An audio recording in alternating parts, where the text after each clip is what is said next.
dia, bom dia pessoal, bom dia você que já acordou e que está aí olhando as redes sociais. Dê uma paradinha aqui no nosso canal e dê uma ouvida no que Deus vai ministrar ao seu coração e que nós possamos nessa semana meditar na palavra de Deus, orar, entregar todo o peso para Ele e viver a liberdade que Ele verdadeiramente deseja para nós, seus filhos e filhas, para que a gente tenha uma semana plena, cheia do amor de Deus, de consolo, de paz e de encontros que vão nos encher, aleluia, de vida, de amor e de uma esperança que só brota no coração de quem crê em Jesus, de que dias melhores virão e que nós vamos viver os planos dele para nós, que são infinitamente melhores do que os nossos. Aleluia!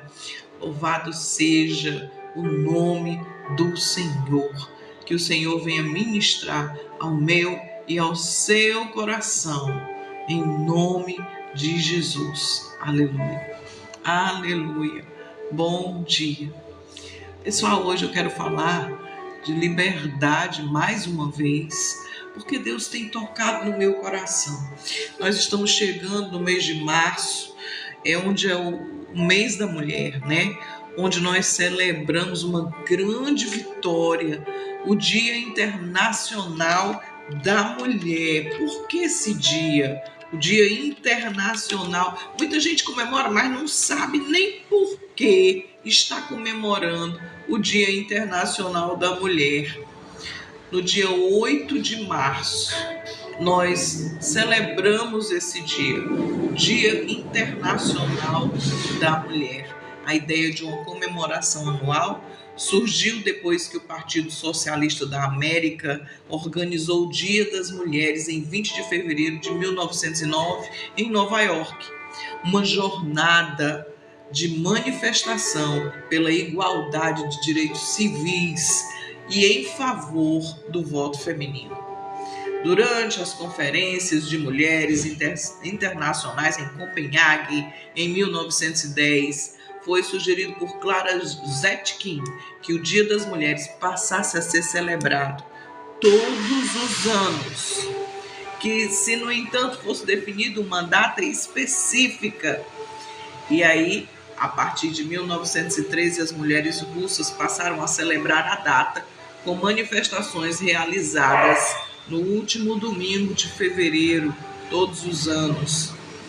Mas tem também um outro motivo pelo qual nós celebramos o Dia Internacional da Mulher. Aconteceu em uma fábrica, né? Deixa eu ver se eu acho aqui. Houve um incêndio onde mulheres ficaram presas. Chegou gente, meus cachorros aí não perdoam não, gente. Ficaram presas e nesse incêndio muitas mulheres foram vítimas desse incêndio porque estavam trabalhando. Então que você lembre de todas as mulheres que de alguma forma lutam pela liberdade, pela igualdade e que a gente também tem capacidade de lutar pelos direitos e cumprir os nossos deveres com igualdade, com amor. E nós sabemos que o nosso Deus tem zelado e tem cuidado de todas as mulheres do mundo, inclusive de você. Aleluia.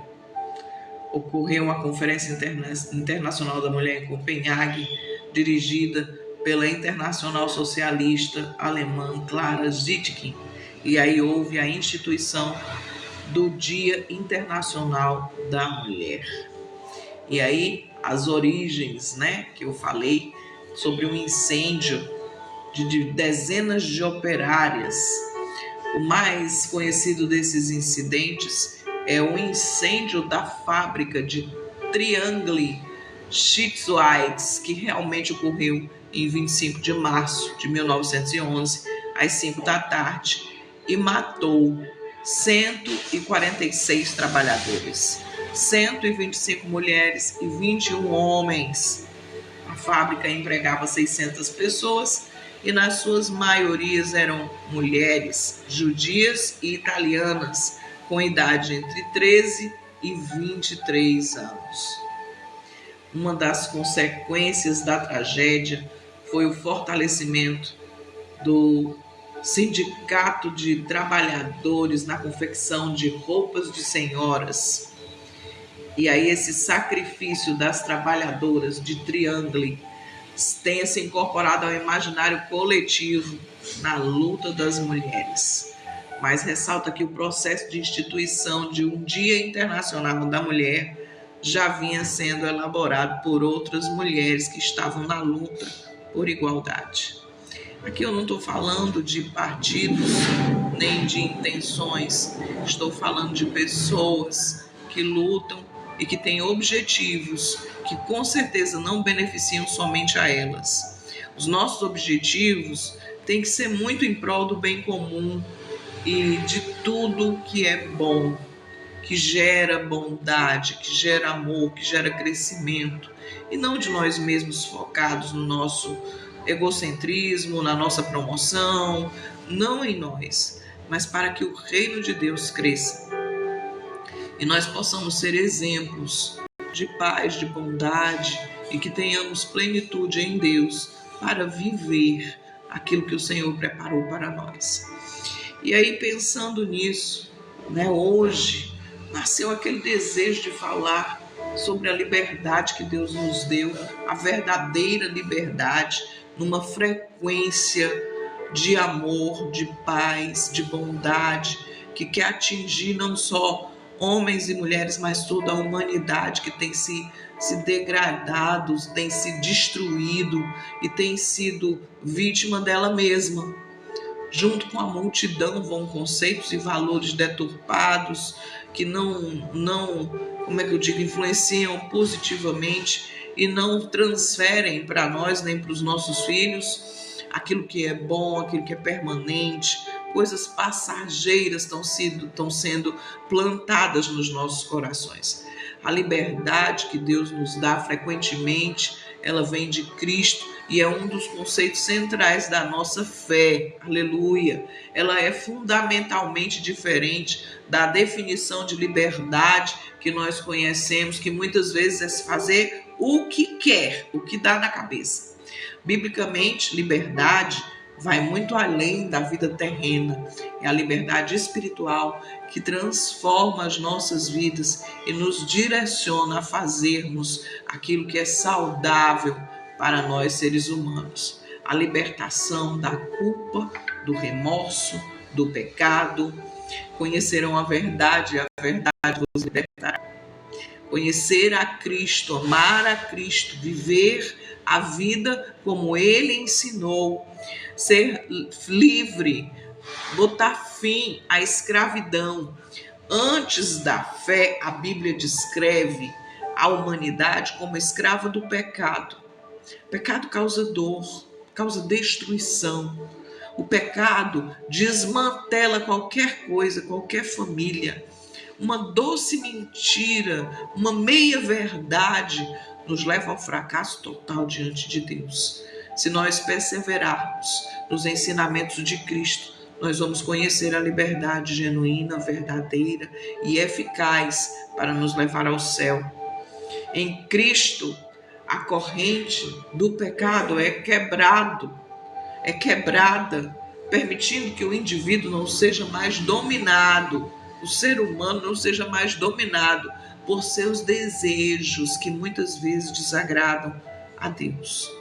Quando nós vivemos em comunidade, nós temos que nos lembrar que a opinião de todos deve contribuir para o crescimento do grupo.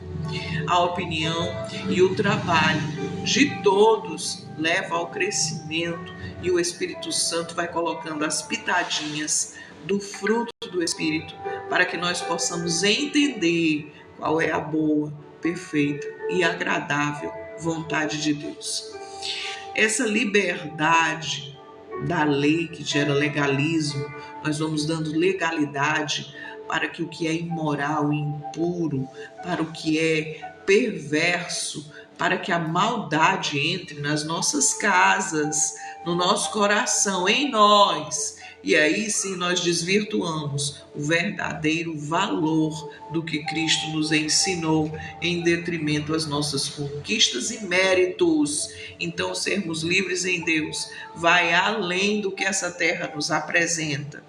É uma escolha consciente, servos de Cristo, livre dos homens, servindo uns aos outros em amor, como Gálatas 5,13 nos direciona. O significado de sermos firmes na liberdade não é licença para o pecado. Para a liberdade foi que Cristo nos libertou. Paulo nos exorta a permanecermos firmes, não voltando ao jugo da escravidão, nem às práticas de pecado do passado. É uma escolha consciente, responsabilidade e propósito. Lá em 1 Coríntios 6,12 diz que tudo me é lícito, mas nem tudo me convém. Viver no propósito da verdadeira liberdade, que só existe quando se vive de acordo com o propósito para o qual fomos chamados, criados, descobrindo o verdadeiro descanso e confiança e perseverança no amor de Deus que nos tornou e todos os dias nos lembra por quem nós fomos libertos e a quem devemos fidelidade, ao Cristo Jesus, Senhor de todas as vidas, que estão presentes na igreja, na comunidade, no mundo, onde quer que você esteja. Se você entendeu a mensagem de Cristo, você é livre, você foi resgatado, você foi salvo para viver esse amor de Deus que nos leva para o céu. Que Deus te abençoe, que Deus te guarde, que o Senhor te leve à verdadeira liberdade em Cristo Jesus nessa manhã. Beijo no seu coração. Bom dia. Seja livre, seja liberto. Eita Deus! Essa bondade de Deus nos constrange todos os dias. Um beijo no seu coração. Medite em quem você é em Deus e faça e viva a liberdade que Ele quer que a gente viva. Deus te abençoe. Bom dia, boa semana. Está só começando. Deus te abençoe.